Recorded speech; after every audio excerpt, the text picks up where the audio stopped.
Hello everyone, now let us discuss about temporomandibular joint. So what is TMJ or temporomandibular joint? It is a combined hinge and planar joint formed by the condylar process of the mandible and the mandibular fossa and the articular tubercle of the temporal bone. And the temporomandibular joint is the only freely movable joint between the skull bones. This is an important point. Temporomandibular joint is the only freely movable joint between the skull bones, with an exception of ear ossicles. All other joints or all other skull joints are sutures, therefore they are immovable or slightly movable. And the only freely movable joint of skull bones is temporomandibular joint. Now coming to the various anatomical components of temporomandibular joint. First is it is composed of an articular disc.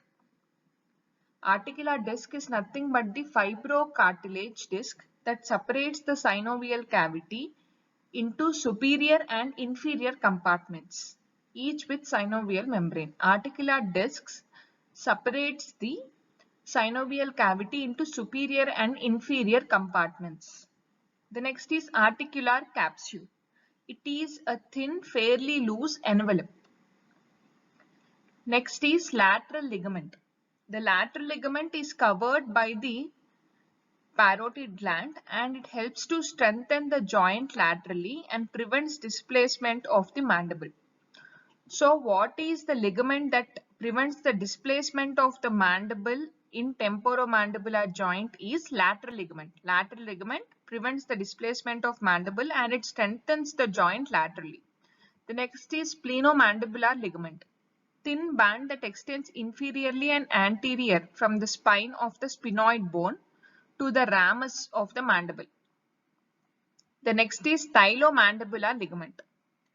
This is a thickened band of deep cervical fossa and this ligament separates parotid gland from the submandibular gland and it limits the movement of mandible at TMJ. These are the various anatomical components of temporomandibular joint. Now let us discuss the movement. What are the movements that temporomandibular joint permits? In the temporomandibular joint, only mandible moves, whereas temporal bone it is fixed. So only mandible moves and mandible may function in these following movements. The first one is depression, which is nothing but jaw opening.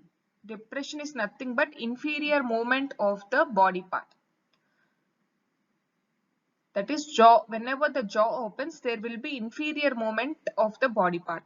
Next is elevation, which is nothing but jaw closing. Superior movement of the body part. The next movement is protraction, which is nothing but anterior movement of the body part in transverse plane. Protraction is anterior movement of the body part in transverse plane. Retraction, posterior movement of the body part in transverse plane. Next is slight rotation, movement of bone around longitudinal axis.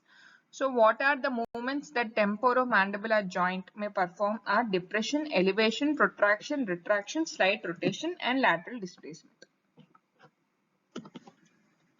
Here you can see the schematic representation of temporomandibular joint. Here this is the stylomandibular ligament. This is the styloid process of temporal bone and this is the stylomandibular ligament. And this is the lateral ligament. Lateral ligament, it prevents the mandible from displacement and it strengthens the joint laterally. Lateral ligament. And this is the articular capsule. And this is the zygomatic process of temporal bone. And this is the mandible bone. In this particular picture, you can see the articular disc of temporomandibular joint. The blue color one is the articular disc. And this what is the function of this articular disc? This articular disc, it separates the synovial cavity into superior component. This is the superior component and this is the inferior component. So it separates the synovial cavity into superior and inferior components. And next, this is the mandibular fossa of temporomandibular bone. Mandibular fossa of temporomandibular bone. whereas this is the condylar process of the mandibular. And this is the articular tubercle of the temporomandibular bone. This is the mandible, whereas this is the styloid process of the temporal bone. Thank you for watching. Please subscribe for further videos on anatomy and physiology.